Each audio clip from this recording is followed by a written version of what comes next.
कल की मैच की बात करते हैं तो आरसीबी ने टॉस जीता और उन्होंने बल्लेबाजी करने के लिए केकेआर को कहा। ऐसी स्थिति में केकेआर ने 192 रन मारा और जिसमें रघुवंशी ने 71 रनों की पारी खेली और रिंकू सिंह ने 49 रनों की पारी खेली और कैमरन ग्रीन 32 रन बनाकर आउट हुए। ऐसी स्थिति में जब आरसीबी इस स्कोर को चेंज करने उतरती है तो विराट कोहली इससे 2 इनिंग में 0 पर आउट हुए थे। ऐसी स्थिति में आज विराट कोहली ने ये बता दिया कि वो क्यों चेज मास्टर कहलाते हैं, क्योंकि आज वो शतक मारकर आज केकेआर को टॉप 4 से बिल्कुल बाहर कर दिया है।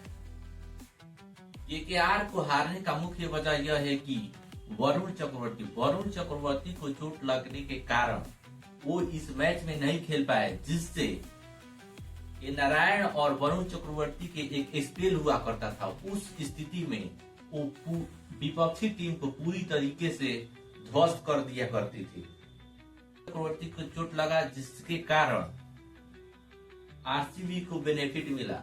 आरसीबी फंस चुकी थी, लेकिन कोहली ने एक तरफ से पारी संभाला और दूसरी तरफ से विकेट गिरते रहा, फिर भी विराट कोहली ने चेज कर दिया और उन्होंने 19.1 ओवर में इस मैच को खत्म कर दिया।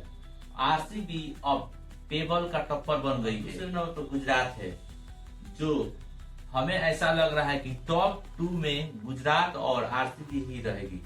पंजाब हो सकता है कि नीचे आ सकती है, क्योंकि आज पंजाब का मैच मुंबई इंडियंस के साथ है, जो मैच आसान नहीं होने वाला है, क्योंकि मुंबई इंडियंस भी अच्छा खेल रही है।